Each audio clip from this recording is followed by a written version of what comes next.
Today we're going to be doing a brief review of the Lyman trigger pull gauge. This is a digital trigger pull gauge.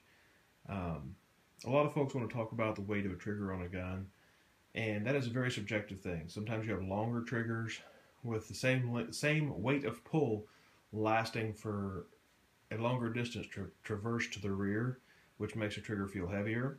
Sometimes you have a very short, very crisp pull, which makes a trigger pull seem a lot lighter than what it would be if it were a longer pull. Also, you are very subjective. One day you feel stronger than the other, and trigger pulls, while everyone thinks they're the same all the time, they're not. The lubrication of the gun has a lot to do with the trigger pull. If you have a lack of lubrication, you can get a very heavy trigger very quickly and easily. If you have a lot of dirt, you can get a very gritty trigger.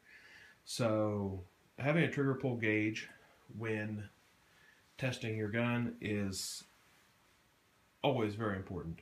Now, this being a digital gauge, it is not any official trigger gauge for any sport out there because electronics fail. I know IPSC and USPSA use a trigger pull weight system. So a lot of times you take this gauge and you fail it, where you have a minimum 5-pound pull like in production division, they will then go get the weights and measure that. So I do urge you, if you're using this for a purpose of a specific type of competition, to do exactly what the governing body does and what their rule book says. Don't take a trigger pull gauge that is a Lyman, a digital, or one of the little pull it back and it click things. Don't take this as a gospel, because you may end up going home very dissatisfied. So some of the features of this gauge is it's run off a 9-volt battery. It breaks down easily to go in this nice little case. This screws off and allows you to adjust the length and depth and angle. And once that's screwed off, it goes back in nice and easy, and this tightens down. And you can clear the trigger pull gauge if you need to. You can do an average, which if you're doing like 5 to 7 pulls, then you do an average of it. A lot of folks, I have been to some larger IPSC matches where they look at it and they'll do an average on this, and if you're 5.5 pounds or whatever, it's good. But if it's like 5 pound, 1 ounce, they'll actually use the real weights. So sometimes this is used, even though sometimes it should not be. So what you want to do is, once you turn it on, you have to hit the red ready button to turn it on. And you have to push it again. Once it beeps, it's good to test a trigger pull. I'm going to grab a Beretta here, that Old Faithful. It's already been checked, unloaded. 5 pounds, 5 ounces. Wait till it beeps again, and ready to go. 5 pounds, 3 ounces. Now this trigger pull gauge does have a warning on top of it. 5 pounds, 7 ounces.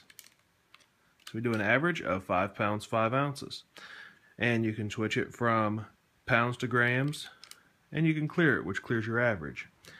And on top of it, it says 12 pounds maximum. So see what this double action pull is, because this has been worked over a little bit. Oh, didn't check to see if it was ready.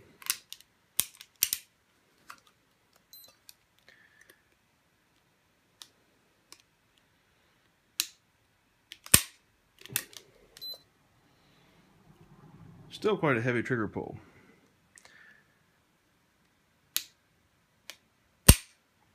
£10, 5 ounces. I've had really good luck with this trigger. Anything much over what I feel is about 10 pounds, I won't use the trigger pull gauge for, just simply because I don't want to wear it out or break it. There's various sources you can get these from, I believe Midway USA and Brownells. If you're going to be shooting a lot and it matters to you what the trigger pull is, you need a gauge. Whether it's this gauge, RCBS makes a nice little gauge that clicks. and get basically half-pound increments in some of it. You can guess at the ounces if you want to look and be real close. Always when you're measuring, do a minimum of 3 pulls, preferably 5, and get a good average.